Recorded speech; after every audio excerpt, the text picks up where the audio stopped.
You can't fire the owner because Nope. he can't fire himself. Someone's head's going to roll, unfortunately, in this situation. And it's probably Stefanski and Barry. I saw on The Athletic. I don't think that's fair, by the way. Stefanski, that part. I agree. I was saying the other day on my podcast that Barry should be fired.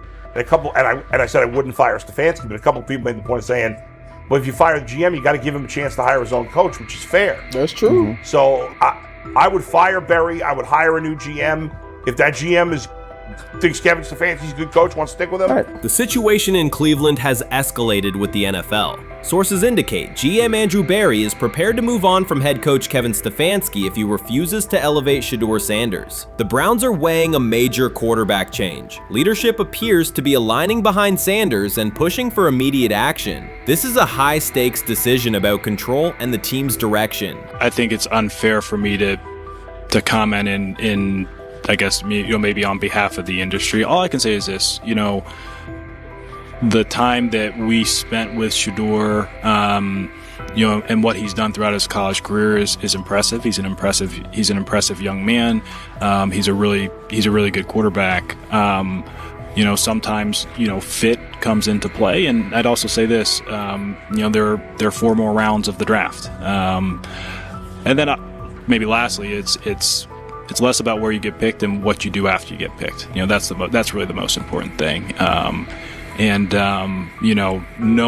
to know him over the course of the spring, he has a ton of resolve. Andrew Barry appears to be at a breaking point. Pressure from fans and within the organization to play Shedeur Sanders is intensifying. Barry is pushing for a move towards Sanders, while head coach Kevin Stefanski remains cautious about altering the depth chart. The divide is clear. One side wants acceleration, the other a measured rollout. The organization is under heavy scrutiny, and the focus has shifted to when, not if, Sanders sees the field. Has the 4th highest odds of any head coach this season to be fired. He's clearly on the hot seat. It's been a discussion for really a couple of years now, dating back to last season's 3-win season.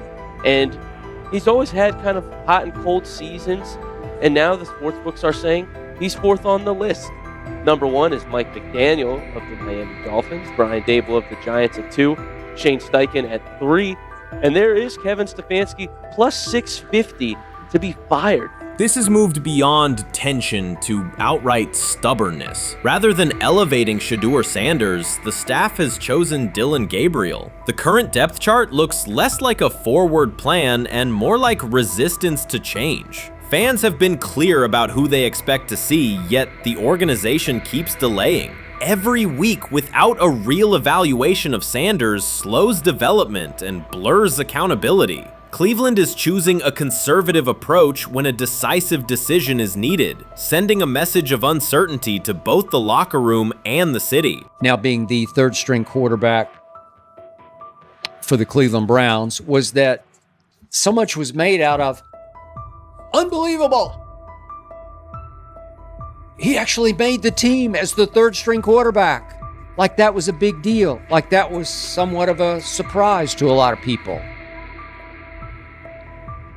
He should have been the first pick in the draft. Kevin Stefanski appears to be doubling down to validate his approach. Despite sustained demand from Browns fans to see Shedeur Sanders reflected in chants, merchandise, and constant discussion, he continues to keep Dillon Gabriel in front on the depth chart. The decision functions as an assertion of control rather than a response to momentum. Even with clear signals from the fan base, Stefanski is staying with Gabriel and delaying a full evaluation of Sanders. It is a deliberate choice to maintain his plan and pacing, not to accelerate change. Cleveland is prioritizing continuity over recalibration, keeping any transition to Sanders on hold. But yeah, I mean, the Browns are in a tough spot. They have wasted. You traded a ton of high draft capital to get Deshaun Watson. You've gotten nothing out of Deshaun Watson and missed an opportunity. Like, who knows who they would have drafted. Now, maybe they would have screwed up those picks and the Browns would still be in bad shape. Andrew Berry is likely frustrated watching Dillon Gabriel default to conservative throws while the offense stalls. From a football perspective, this appears to be the hill Kevin Stefanski is choosing to stand on. Keeping Gabriel ahead of Shedeur Sanders has limited the unit's explosiveness and prevented a full evaluation of a higher ceiling option. Drives end quickly, field position flips, and momentum is lost while Sanders remains on the sideline. Fan patience is wearing thin. Each ineffective series intensifies criticism and shifts scrutiny toward the coaching staff's criteria for the depth chart. With every additional snap for Gabriel, the decision reads less like an open competition and more like rigid adherence to a plan that isn't producing results. The optics are clear. A dynamic quarterback sits while a cautious approach keeps the offense in neutral. If this continues, accountability questions will grow inside and outside the building. What performance benchmarks keep Gabriel ahead of Sanders? When will Sanders receive first-team reps in live situations to allow a fair comparison? The front office must decide whether to preserve continuity or pivot toward a timely assessment of Sanders. The longer the current approach stays in place, the more it signals stubbornness rather than adaptation, and the more pressure mounts to realign the plan with on-field output. I honestly see it happening if the Browns lose a bunch of games. Like if they get 5 wins or less, I see the report coming out now that Stefanski will be fired. I don't want it to happen. I want the Browns to be good, win a bunch of games. I think that they're going to be a team that is slept on and can at least get 7 wins, which is why if they don't, I see Stefanski getting all the blame for that, and there'll be a new coach in Cleveland. Because their players, to me, are there once again. We've talked about the incredible rookie class. The approach in Cleveland lacks consistency. One week, Andrew Berry signals he wants Shedeur Sanders on the field. The next, Dillon Gabriel gets the reps and the plan stays conservative. Through it all, Kevin Stefanski shows limited urgency despite pressure on his job security. Fans are asking for an offense that can push the ball, change field position, and produce points. Instead, the unit leans on short throws and cautious sequencing. Gabriel's play keeps the ceiling low and momentum static, while a full evaluation of Sanders is postponed. The result is growing frustration and a clear disconnect between the front office, coaching staff, and expectations in the stadium. The NFL tried to teach him and his father a lesson. You don't act like that. You don't talk like that before a draft. We'll show you how our game is played. We will watch you plummet all the way. I think he would have gone undrafted except for that owner in Cleveland. And he is the key to everything because he is something of an against-the-grain maverick owner. He's kind of a wannabe Jerry. Fan speculation is growing. Some believe Kevin Stefanski lacks confidence in Shedeur Sanders. Others think he's prioritizing Dillon Gabriel for reasons unrelated to performance. A more extreme view claims Stefanski is manipulating outcomes to secure a buyout. Whatever the motive, the risk is clear. This approach is straining his relationship with GM Andrew Berry and alienating the fan base. Pressure is rising, Berry's patience is running out, and supporters have shifted from requests to demands. If the current plan continues, calls for a change in quarterback and accountability will intensify. Honestly, guys notice it more when you're out winning games, right? If Cleveland starts off in a bad start, they're not doing well, and all of a sudden Shedeur or Dillon Gabriel are doing well in 7-on-7. They're throwing dimes. In practice drills, the number one defense can't stop them. People take notice of that, and the more that the players see it, then the comments start happening over the lunch table. They start happening throughout the building, and that's when the pressure really will get severe. The Cleveland Browns were focused on resolving their quarterback situation until Jason Kelce made pointed comments that triggered a strong reaction from ownership. The response inside the organization was immediate and intense. What exactly did Kelce say that has the dog pound on edge and the front office under pressure? We've seen that miserable game by the Cleveland Browns. So they throw Joe Flacco in there, and I like Joe Flacco. He did good, but they gave him the resource of all the first-team guys. Then they throw Dylan Gabriel in there with first teams and second teams. So Dylan always is getting protected. The same thing again, they gave this scrub max protection on every play. Yeah, he completed some passes, but let's talk about his mistakes. He's still inconsistent with his throws, but he at least had max protection. The Cleveland Browns continue to be defined by inconsistency and avoidable setbacks. Even as fans hoped the organization had turned a corner, Jason Kelce, fresh off retirement, offered a direct critique that reignited doubts about the team's direction. His remarks implied the franchise's structure and decision-making remain unstable and recent progress may not hold. The takeaway for leadership is straightforward. Identify core issues, align on a coherent plan, and execute with discipline. For supporters, it's another sign that the problems run deeper than a single season. They throw Shedeur Sanders in there with the lowest cab drivers you couldn't even get on 5th Street. And I'm pissed off, bro, because the play calling was abysmal. Look, even if you don't like Shedeur didn't even get a chance to be trash. Even if you think Shedeur is garbage, he didn't even get a chance to be garbage. That's how awful the offensive line was. Kevin Stefanski still doesn't want to give Shedeur second strings and first strings reps. Why is that? Browns ownership's response shifted from measured to urgent. The pattern is familiar in Cleveland. The team once treated Johnny Manziel as a franchise solution, retained Hugh Jackson for a second year despite results, and invested heavily in Deshaun Watson through a costly trade and contract. These decisions reflect aggressive but poorly aligned planning. The outcome has been continued instability instead of sustained progress.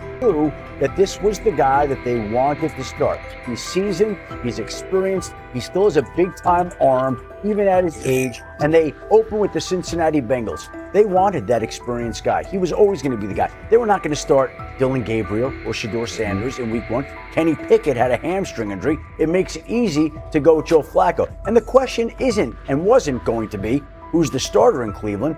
The question is, who's going to be the backup in Cleveland? Who's going to be the number 2 quarterback when they open the season against these Bengals? Fans still show up season after season, expecting improvement and bracing for setbacks. The usual pattern has been early optimism followed by a gradual collapse. But last season was different. For a sustained stretch, the Browns looked organized and competitive, resembling a functioning team. Couple days, 3 days until roster cutdowns. How do you feel about that? Do you feel like you belong here on this team? Obviously, I think overall as a player, I feel like I put in the work. I feel like everything I do, I try to do it to my best, and that's all I ask for. So I feel like everybody feels like, they should be on the team, and if you ask anybody on the team, would they feel like they belong, in their own eyes. So I feel like I do, but I'm my own player, I think about myself in a high regard. The front office entered the offseason confident. Kevin Stefanski was being praised and the Dog Pound believed the team had made real progress. Then Jason Kelce delivered a pointed assessment that cut through the optimism. Fresh into retirement, the former Eagles All-Pro and Super Bowl champion said Cleveland still looks like a team patching over issues rather than building a durable contender. Kelce's view was direct. The Browns' structure is fragile, and the roster is too dependent on perfect health at quarterback. He argued the team is one injury away from losing continuity and sliding backward. Because Kelce has operated inside a stable, championship-level organization, his comments carried weight with players, media, and fans. The reaction was immediate. People took his critique seriously, not as outside noise, but as an informed evaluation of how a successful team should be built. Ownership also felt the impact. Jimmy Haslam's response shifted to urgency, a sign that leadership recognizes the stakes.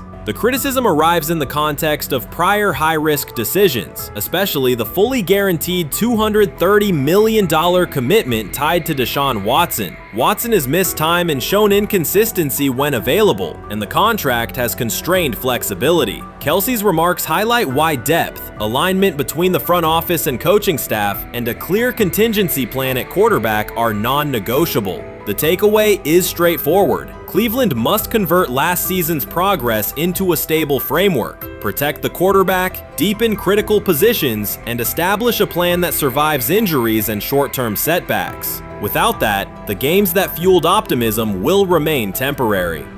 If you're a betting man, who do you think starts for the Browns at quarterback? Okay, this is the situation. Kenny Pickett, they actually traded for him. Joe Flacco, no one's bringing Joe Flacco in the building thinking Joe Flacco's going to be the starter. If Joe Flacco is your starter, You got a problem. you have a huge problem. And if they were saying Shedeur was the starter as the 5th rounder, you got a real problem too, because he passed over all these guys in these reps in the offseason in shorts, in bikini shorts, Speedos and stuff.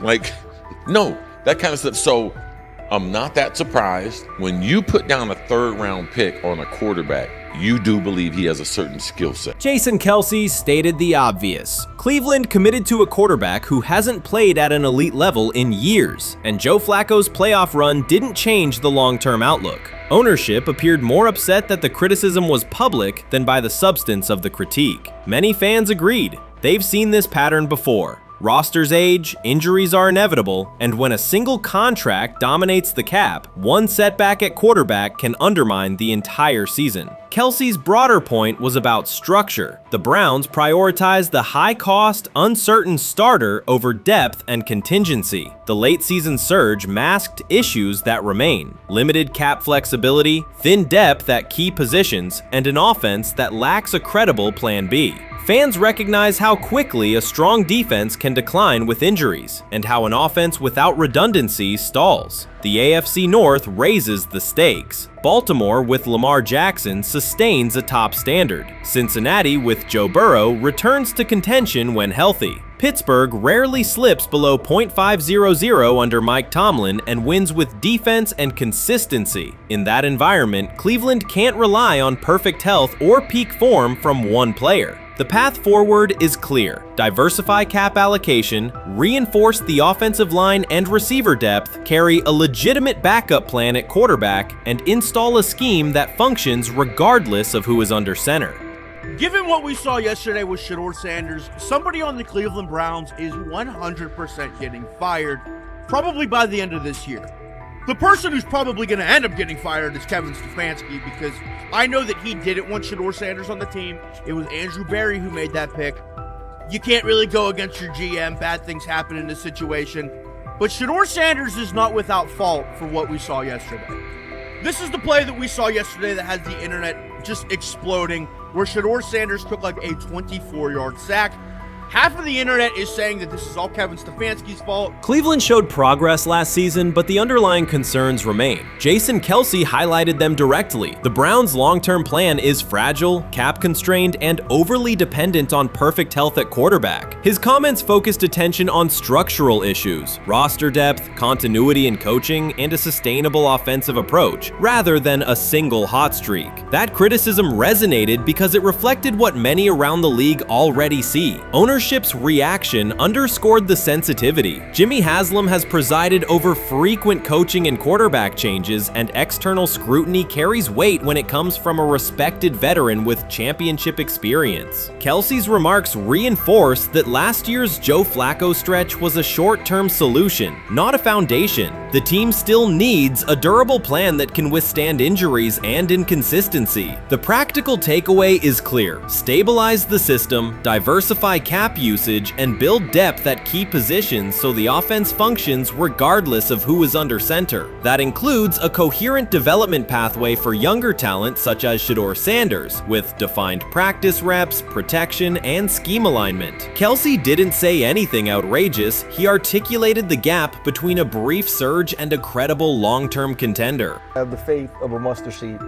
Right, because this is the greatest resurrection since Jesus the Christ. Right, like at some point, Joe Flacco was thinking about getting into TV. Yeah. Right, Joe Flacco didn't have a job, and then now you not only come back and start for the Cleveland Browns late in the 2023 season, but they came back around to you. You're now the day one starter for a franchise that just 2 years ago was in the playoffs. The Browns' quarterback situation remains unsettled. Deshaun Watson was expected to be the long-term answer, but injuries and inconsistent play have prevented him from reaching an elite level. When the team turned to Joe Flacco after Watson's season deteriorated, Flacco immediately lifted the offense and produced results that highlighted the gap between expectations and reality. That a 39-year-old late addition could outperform a $230 million starter was not just a short-term surprise, it raised fundamental questions about roster construction and evaluation. Quarterback depth has been fragile, and the late-season surge masked broader structural problems. Jason Kelce's remarks made that clear. Cleveland is vulnerable if the starter is unavailable, cap flexibility is limited, and the offensive plan lacks a stable contingency. His critique drew attention to leadership and planning as much as on-field performance. Jimmy Haslam's strong reaction reflects the pressure on ownership.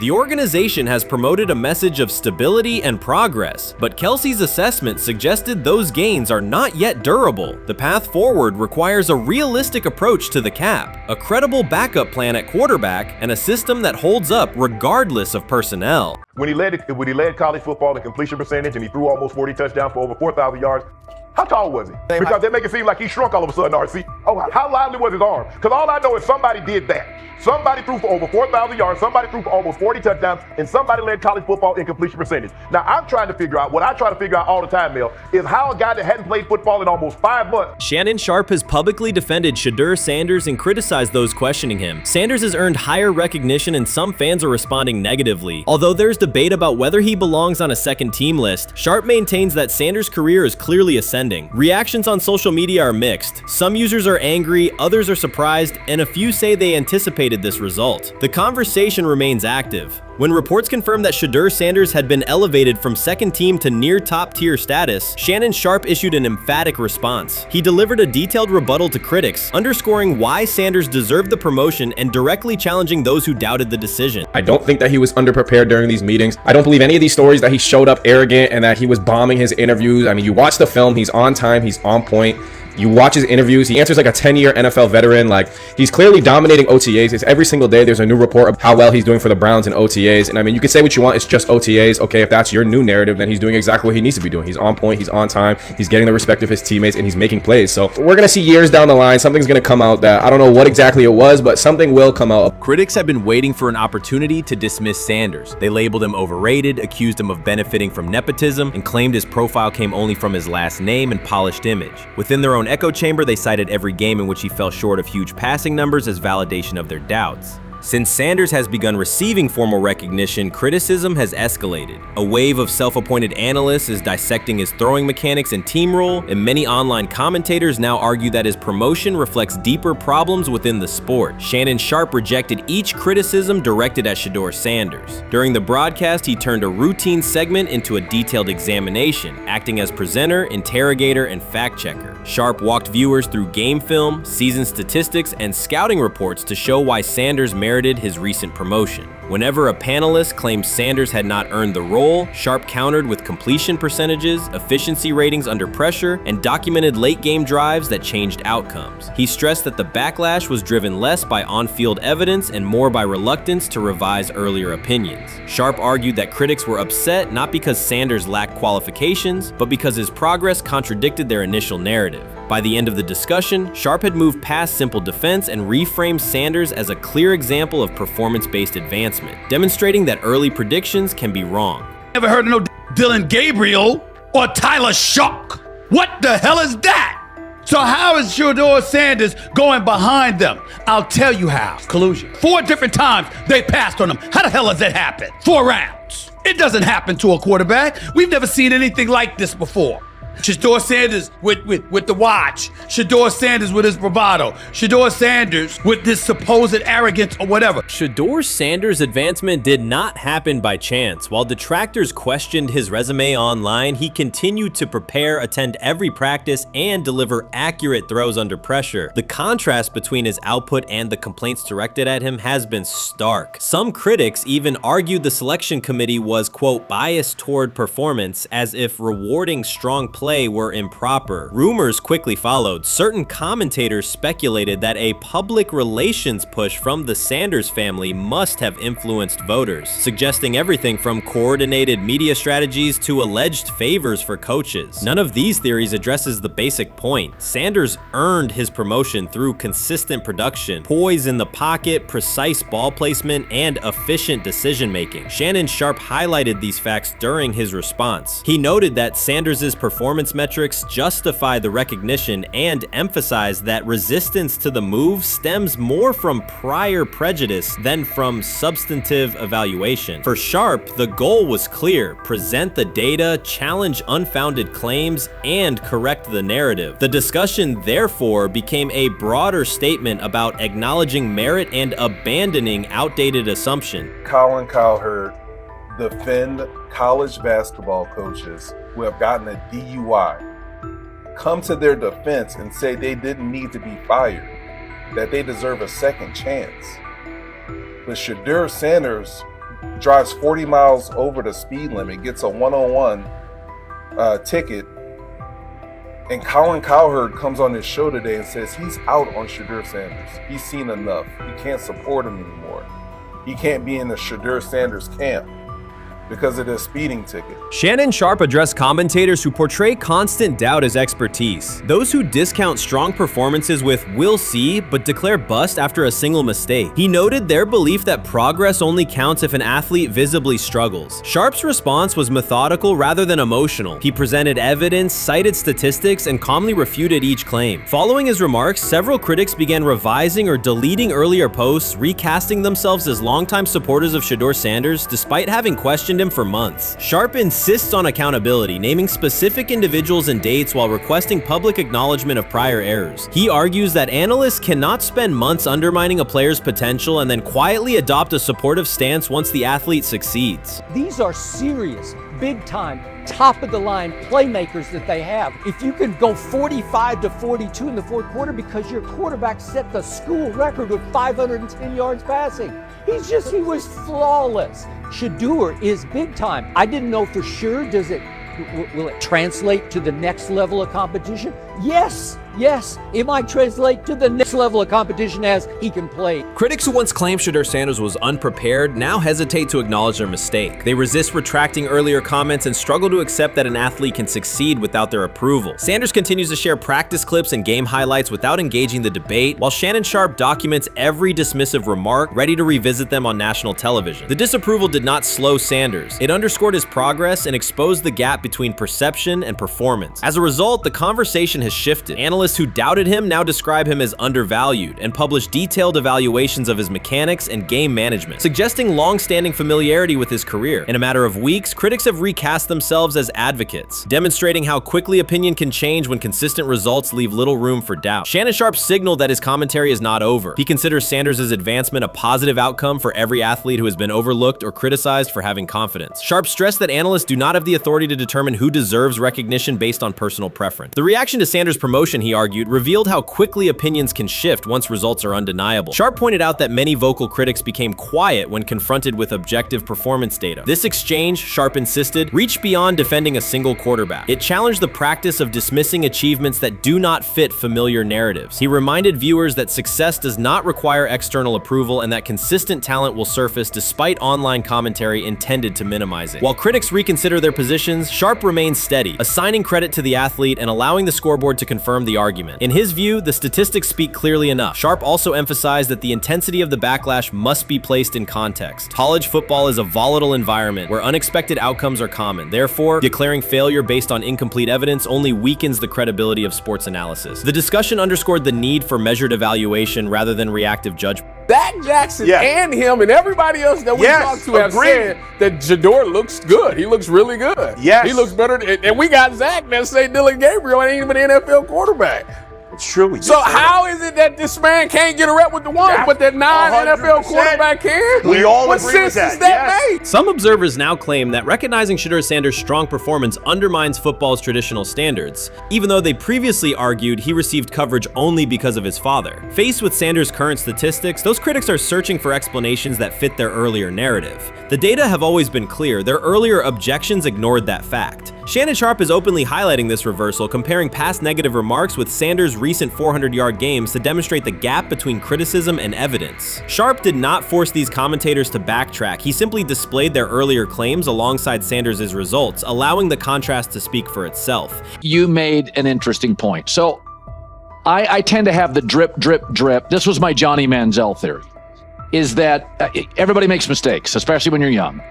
But if I see 2, 3, 4, 5, then you've got a plumbing issue. It's not just you didn't close the faucet. So there's about 6 pieces of video in college where Shedeur was a little bit of a brat, whatever. Then there's the legendary cringy draft room. Didn't love that as a B prospect.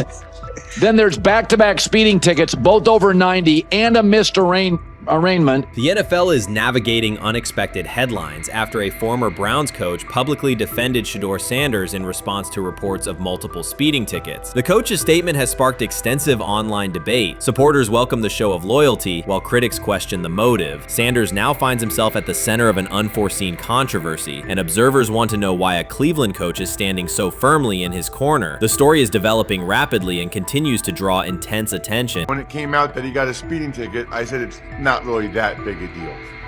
I feel very differently about it now. Over 40 miles an hour over the speed limit, less than 2 weeks after you just got a ticket. I don't know if that's entitlement or immaturity. There's got to be some teams that are feeling very good right now that they didn't draft him. Observers are focusing on Shedeur Sanders' recent speeding ticket, treating the violation as a measure of his character and sidelining his athletic, academic, and philanthropic accomplishments. The incident, driving 15 miles per hour over the limit in a borrowed Lamborghini, has drawn sharp criticism. In response, a former Cleveland Browns coach has taken the opportunity to comment, even though the franchise is widely viewed as unstable due to its frequent coaching changes and limited on-field success. By defending Sanders, he presents himself as an authority on discipline and leadership. The statement, coming from an organization seldom praised for stability, has nonetheless attracted considerable attention across the league. You want to defend him a little bit. I thought this was an interesting take. Yeah, I thought it was really interesting that you said you were out because of the speeding tickets. To me, that's such a minor thing. You were so high on him in terms of his completion percentage in OTAs, and I thought that was a little aggressive on your part. But with the speeding tickets, I got a speeding ticket the first night of the draft, my first year there. I thought maybe I'd get the benefit of the doubt, but they gave it to me anyways. As soon as the former Browns coach defended Shedeur Sanders, social media erupted with commentary, resembling the volume of draft night coverage. Posts and opinions appeared within minutes, and criticism escalated rapidly. Detractors amplified Sanders' minor speeding violation, while supporters argued that such reactions were disproportionate to a single traffic citation. Shedeur Sanders received 2 speeding citations, and the minor traffic issue quickly drew national attention. Before considering the former Browns coach's response, it is useful to clarify the facts. Sanders, son of Pro Football Hall of Famer Deion Sanders and a current college quarterback, was twice ticketed for exceeding the limit while driving a high-performance vehicle. Commentary on social media escalated rapidly, with critics framing the incident as a significant character concern, even as the league has historically tolerated far more serious legal transgressions. Stepping into the debate, a former Cleveland Browns coach, best known for a tenure filled with losses and contested decisions, issued a strong public defense. He argued that 2 speeding tickets should not define Sanders' reputation or overshadow his on-field talent and community work, urging a balanced assessment of the player's actions. I don't love it from a 5th-round draft pick. I don't love that it happened multiple times, but I do think that this is the first time he's been away from his dad, and there's gonna be some growing pains now. Would I sell my stock on it like you are? Not because of a couple speeding tickets, especially in light of the problems that Brown's quarterback room has had to deal with legally in the last few years. I mean, this is nothing. The debate quickly shifted from 2 speeding citations to broader claims about integrity, growth, and leadership. The former Browns coach framed the infractions as moments for personal development and urged observers to view them in context. Critics responded forcefully. Some called for disciplinary action, others questioned Deion Sanders' parenting, and a few sought to discredit the coach himself, despite his professional record already being widely analyzed across the league. The reaction underscores an apparent inconsistency in public standards. Fans often overlook on-field confrontations, heated sideline arguments, and other significant controversies, yet they treated Sanders' routine traffic offenses, speeding without evidence of reckless endangerment, as indicators of serious character flaws. If such minor violations were adopted as the primary measure of morality in professional football, many players would face similar criticism. Sports media amplified the story almost immediately. Television panels dissected Shedeur Sanders' decision-making, treating 2 speeding tickets as indicators of deeper character concerns. Networks aired detailed segments under banners such as red flags and road rage, repeatedly questioning whether the citations might affect his draft evaluation. Although Sanders is already regarded as a first-round prospect, analysts emphasize that NFL teams value discipline and legal awareness when forming final assessments. Many commentators overlook the fact that other high-profile players have faced more serious offenses without similar scrutiny. Throughout the coverage, the former Browns coach defended Sanders, portraying him as a talented quarterback subjected to disproportionate criticism in a culture that expects near-perfect conduct. His argument was thorough and methodical, asserting that the traffic violations should not overshadow Sanders' skills, work ethic, or future potential. Commentators point out that the coach's intervention was not entirely selfless. He recognized the publicity potential. One day he was an overlooked figure from a struggling Browns era, the next he was a trending name across sports media. The discussion quickly expanded beyond Sanders' speeding citations to questions of image management and narrative control. Critics demanded disciplinary measures, public apologies, team sanctions, and formal statements, yet their objections seemed directed less at the traffic infractions themselves and more at Sanders' high profile, confidence, and resistance to traditional expectations. In practical terms, Sanders' brand remains intact. The coach secures renewed relevance, and the episode supplies another headline in the ongoing story of modern football. The next time Sanders is seen in a high-performance car, the debate will likely reignite, focused not on speed limits, but on the broader culture of the league. Meanwhile, new voices continue to join the conversation. Broadcaster Colin Cowherd has already weighed in, offering his own reassessment of the incident and its broader implications. Breaking news, Shedeur Sanders last night was pulled over going 100 miles per hour. All right, he clocked 101, 41 miles an hour over the speed limit in Cleveland. He will have the opportunity to fight the ticket in court. Now, I'm not exactly sure where he was pulled over, whether or not that it was in Ohio or whether or not that it was in his home state. But typically when you're going 40 over, that's flirting with the line of reckless driving. Folks, I gotta tell you, I don't understand what it is with these young men driving at absurd speed. Colin Cowherd's view of Shedeur Sanders shifted abruptly. Days after praising the quarterback's poise and skill, he appeared on air to declare that Sanders is overhyped, unfocused, and distracted by celebrity. The reversal was immediate, without any gradual reconsideration. Cowherd now frames Sanders' 2 speeding tickets as evidence of poor judgment, even though he has defended other quarterbacks facing far more serious off-field issues. The sudden, wholesale withdrawal of support leaves viewers questioning the consistency of Cowherd's criteria and illustrates how quickly media narratives can change when minor incidents receive outsized attention. This is okay. Okay. How much of this is? I mean, Jimmy Haslam has his hands all over Manziel, has his hands all over Deshaun Watson. Admitted it, man enough to admit it. I saw the reaction in the draft room when they took Shedeur Sanders. Pretty obvious it wasn't the coach and the GM's pick. How much is this? This team has 8 last place finishes in 13 years owning it. How much of this is we don't have a very good owner here like Washington, D.C. and the Commanders? Yeah, I didn't love the owner stepping in and saying, hey, you got to take this guy in the 5th round.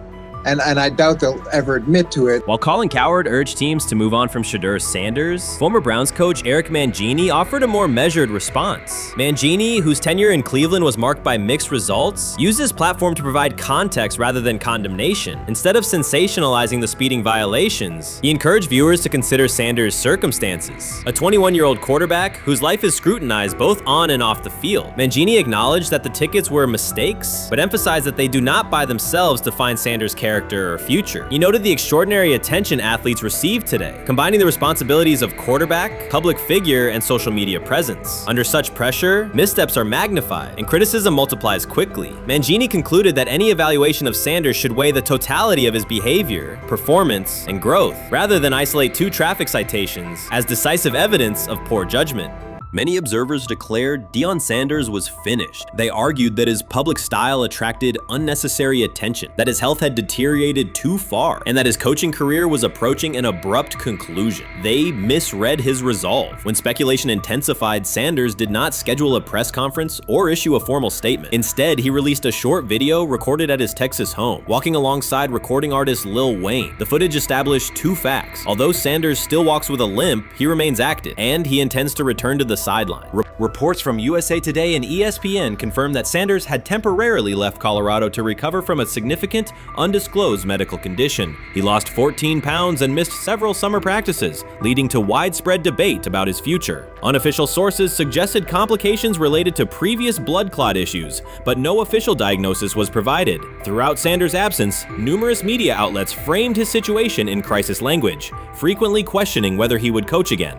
By comparison, when coaches such as Lincoln Riley paused their duties for health or family reasons, coverage emphasized understanding and patience, an imbalance that reflects a common difference in how high-profile black coaches are treated. Sanders' silence was not a retreat, it was a period of recovery. During rehabilitation, he relied on family, faith, and trusted colleagues, yet stayed connected to his program through brief online updates. The video with Lil Wayne demonstrated that he retained strong support from influential friends, countering narratives that portrayed him as isolated or on the verge of retirement. The visual evidence showed that his setback is temporary, and that he remains determined to lead Colorado into the forthcoming season. Since accepting the Colorado position, Sanders has dramatically elevated the program's national standing. He first drew national attention to Jackson State and the broader HBCU football landscape, then moved to Boulder and transformed a one-win team into a central storyline in college athletics. His approach, combining hip-hop culture, direct communication, and open expressions of faith, has challenged conventional expectations for head coach behavior. Each step forward has been met with heightened scrutiny. His time at Jackson State was labeled a publicity stunt, his departure for Colorado was framed as abandoning HBCU culture, and his social media presence has been cast as distraction from traditional coaching responsibility. Critics often magnify Sanders' missteps and question his motives, while comparable actions by other coaches receive neutral or sympathetic coverage. Showings of enthusiasm from Brett Favre and disciplinary intensity from Nick Saban are celebrated as competitive passion, yet Sanders' displays of confidence are frequently labeled arrogance. The discrepancy illustrates deeper biases rather than differences in performance. Sanders' success challenges entrenched expectations of how a college football leader should look, speak, and act, especially a black coach who refuses to downplay his identity.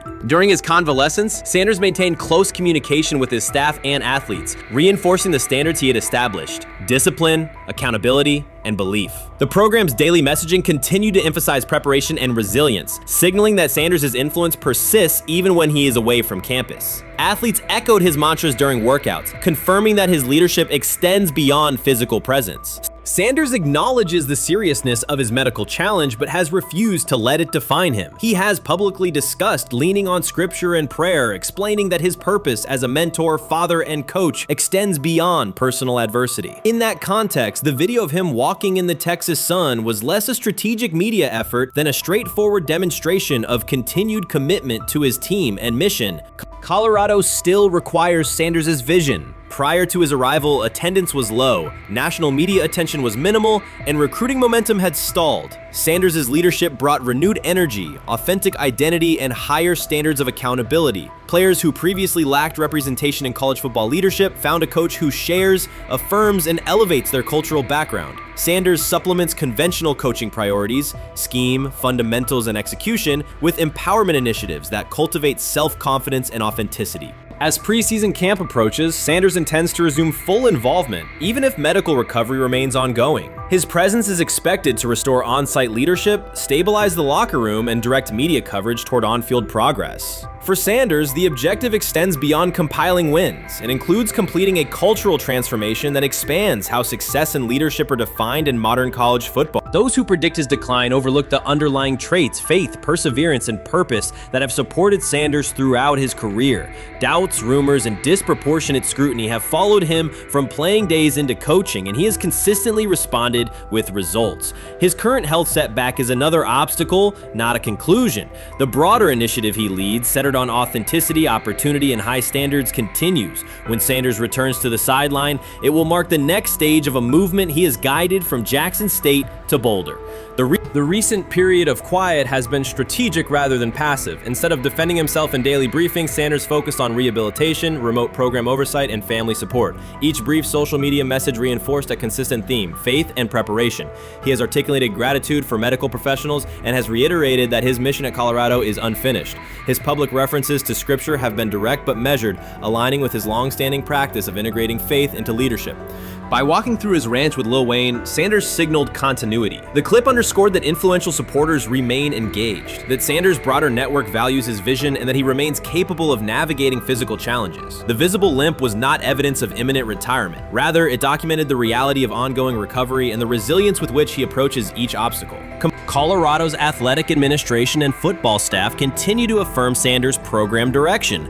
Recruitment communications cite his established record in fostering cultural relevance and national exposure. Prospective athletes respond to a coach who presents a transparent path to development, both on and off the field. Current players refer to Sanders' coaching points with clarity, citing specific drills and expectations that remain unchanged during his absence. These indicators demonstrate that the core structures Sanders implemented are functioning and that his return will be an amplification, not a restart. Criticism regarding Sanders' public persona often conflates media style with coaching substance. Analysis from opponents suggests that social media engagement dilutes football preparation, yet Sanders' staffs emphasize time management and delegation. Defensive and offensive coordinators handle in-game adjustments, while Sanders directs overall culture, recruitment, and leadership. He has articulated that visibility serves to amplify program accomplishments and enhance player opportunities, not replace strategic football planning. Some commentary has attempted to reframe Sanders' health issue as evidence that his coaching model is unsustainable. The argument ignores the documented health challenges faced by numerous coaches across levels of competition. For example, college coaches recovering from heart procedures or joint replacements have returned to successful seasons after appropriate medical clearance. Sanders' case follows a comparable trajectory. Medical complications require temporary separation, structured rehabilitation is prioritized, and a managed return is planned. Institutional medical protocols at Colorado dictate clearance requirements. Sanders will meet those before resuming full sideline duties. Colorado's players have expressed public confidence in Sanders' eventual return, citing regular virtual check-ins and continued accountability. Several athletes noted that positional meetings included recorded messages from Sanders reinforcing tactical goals and personal discipline. These details confirm that Sanders has remained actively engaged, albeit remotely, and that team culture remains aligned with his principles. Looking ahead, Colorado's schedule will attract national attention, both for on-field competitiveness and the storyline of Sanders' comeback. Analysts will evaluate how quickly he reestablishes day-to-day rhythm and whether his physical limitations influence practice oversight. Internal planning accommodates gradual escalation of responsibilities, with medical staff and strength and conditioning personnel contributing to phase reintegration. The broader significance of Sanders' return extends beyond Colorado. His visibility continues to challenge prevailing narratives about leadership styles and pathways in college athletics. By prioritizing authenticity, open articulation of faith, and cultural expression, Sanders offers a contrasting template to more conventional models. His eventual recovery and sideline presence will reinforce the argument that diverse leadership profiles can succeed in elite collegiate competition. In summary, rumors of Deion Sanders' coaching demise were premature. Verified reports confirm a substantial but temporary medical setback. He used the time away to focus on health, sustain program engagement, and rely on a support system anchored in family, friends, and faith. His recent public appearance demonstrated active recovery and reaffirmed his intention to resume leadership in Boulder. The forthcoming season will test Colorado on the field, but it will also underscore the durability of Sanders' vision, one that combines competitive ambition with cultural resonance. Observers who continue to question his longevity overlook the resilience and purpose that have defined his career. Sanders' return is imminent, and the movement he leads remains intact. Shedeur is lighting it up in practice every day. You're not even a half bit curious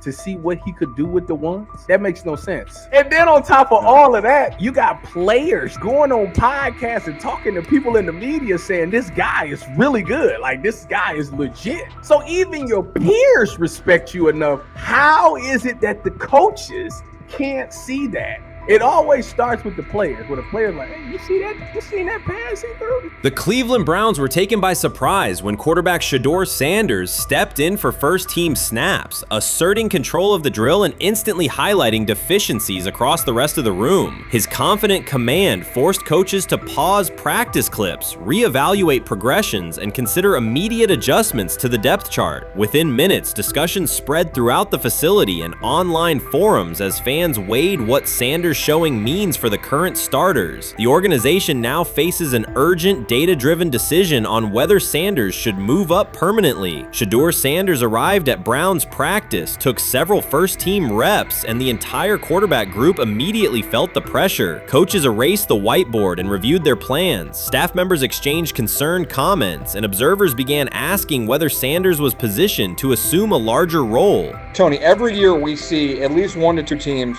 They were in last place in their division the year before. No one thought they'd be good, and then they were good. It almost seems like no one's even assuming the Browns can be that, but we see it happen every year. And I get the quarterback stuff, but correct me if I'm wrong, Tony. The Browns are trying to run the football, play good defense, not turn the ball over in the passing game, and try and take advantage when they can, correct? That's what they're trying to do.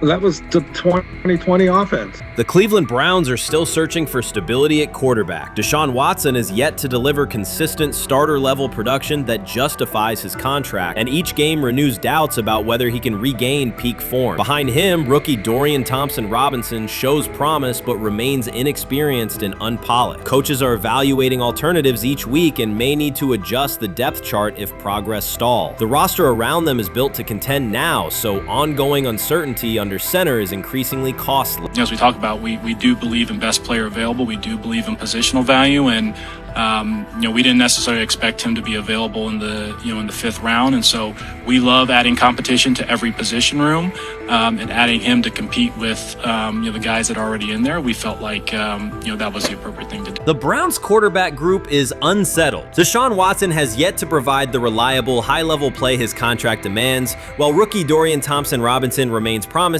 but unpolished. Depth behind them consists mostly of veterans whose experience lies more in holding clipboards than leading offenses. The coaching staff needs an immediate answer, not a 3-year development project. Shedeur Sanders enters as that potential solution. At Colorado, he passed for more than 3,200 yards despite working behind one of college football's poorest offensive lines, consistently demonstrating poise, quick processing, and accurate ball placement under heavy pressure. Film shows steady reads and disciplined footwork, traits that offset concerns that his profile is built on family name or media attention. Cleveland viewed the signing as a low-risk, high-reward move. Early in camp, Sanders received a handful of first-team snaps intended merely as an evaluation. Those plays quickly changed practice tempo. The ball came out on time, receivers hit their landmarks, and the defense struggled to adjust. Coaches immediately expanded the review using phrases such as evaluate every option, an indication that the depth chart was no longer fixed. Watson sensed the scrutiny. Thompson-Robinson increased his urgency. Within minutes, competition in the quarterback room intensified. Sanders repeated that performance in subsequent sessions. His footwork remained clean, progression sharp, and throws firm and precise. Each strong rep forced staff to reassess the plan to keep him buried on the developmental track. The broader context magnifies the pressure. Cleveland's roster is built to contend now. Fans are weary of quarterback turnover, and the front office cannot afford another costly misstep under center. Around the league, rookie passers rarely wait multiple seasons anymore. Joe Burrow, Justin Herbert, CJ Stroud, and even late pick Brock Purdy established that precedent. If Watson opens the regular season and struggles, public calls for Sanders will grow, especially if the rookie flashes in preseason. Alternatively, another team could attempt to acquire him if Cleveland hesitates to elevate his role. Each scenario underscores the same reality. Sanders' emergence has turned a routine camp evaluation into a critical decision point for the franchise.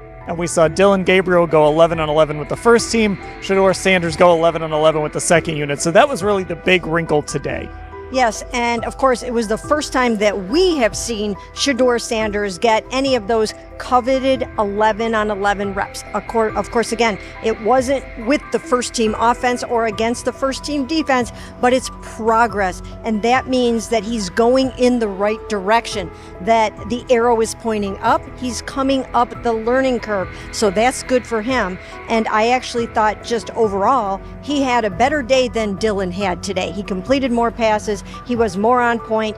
In fact, in that 11-on-11 period, he threw a near touchdown. Desperation can push franchises toward aggressive decisions, especially when their quarterback options appear unconvincing or outdated. One scenario now emerging is that Sanders earns enough confidence to take full preseason reps with the starters, forcing Cleveland to revisit a depth chart it believed was settled at the beginning of July. His practices demonstrate that the excitement around him is grounded in measurable performance. Accurate, high-velocity passes against first-team defenses, and confident command of the huddle. Each strong outing also heightens league-wide interest. Rival scouts adjust evaluations, and general managers revisit their notes, aware that a viable young quarterback may soon become available. Inside the facility, the personnel staff must balance short-term results with long-term roster planning, knowing that an early move could reshape salary cap allocations and locker room dynamics. The pressure on Watson and Thompson Robinson escalates accordingly. Both must produce visible progress to maintain their current roles. Cleveland's recent history shows how quickly promising quarterback situations can devolve into controversy. The franchise has turned potential breakthroughs into organizational turmoil before, so observers remain cautious about how this competition will unfold.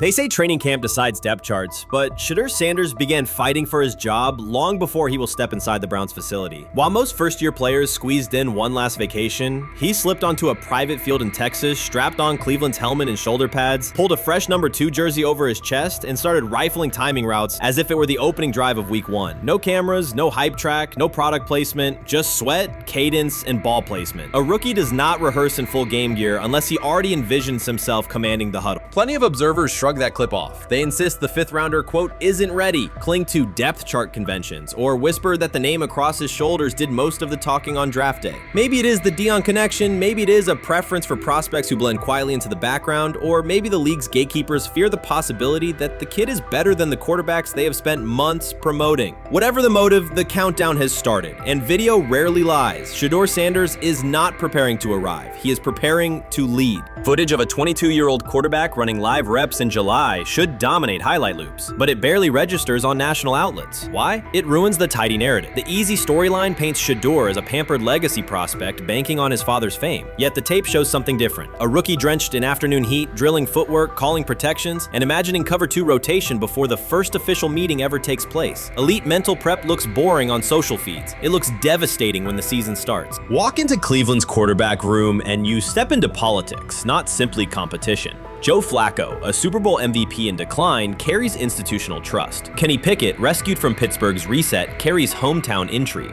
Dylan Gabriel, the 3rd-round system fit, carries draft capital the staff must justify. And then there's Shedeur, the lightning rod whose presence alone spotlights every bias in the evaluation process. Coaches frame it neatly. Rookies must wait their turn. The truth is less polite. Practice snaps are currency. Perception is elastic, and early allocations already favor Pickett and Flacco. It is the oldest playbook in the league. Lock vets into the headline roles before pads even crack. Then let repetition shape reality.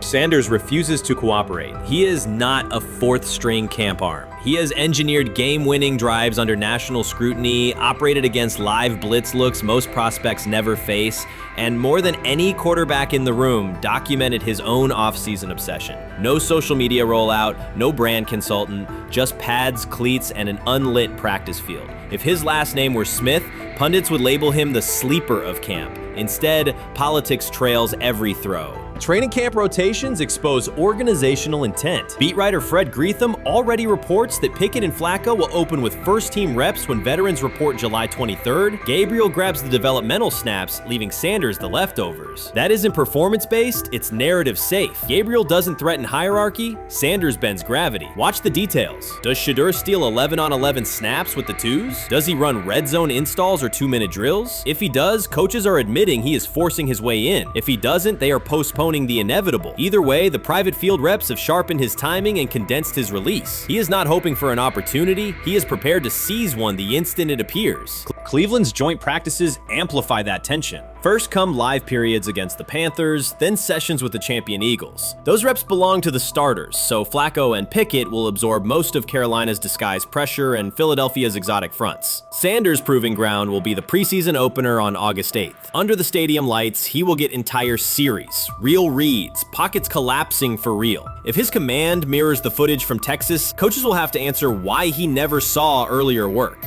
Reps are scarce. 10 padded practices separate veteran arrival from game 1. Even an even split, something that never happens, would hardly suffice. Instead, the staff will funnel snaps toward the comfortable choices. That strategy can bury a rookie, but it can also spark an eruption when limited opportunities turn into highlight drives. One flawless touchdown march in the second half of a preseason game, and the dog pound will chant his name. Then the staff's narrative control evaporates. Criticism of Sanders has never matched the scrutiny applied to his peers. Analysts nitpick a ball pat, a foot angle, a pump fake, Pickett's inconsistency, Flacco's diminishing velocity, Gabriel's college system crutches. Discuss politely, if at all. With Shedeur, the critiques arrive as coded doubts. Does he rely on the family brand? Is he coachable? Can he stay humble? That double standard is as old as the league's resistance to outspoken black quarterbacks. Add Deion's unapologetic persona, and each Sanders rep becomes a referendum on establishment comfort levels. Shedeur answers not with rebuttals, but with work. Work captured in silent footage more deafening than any debate show monologue.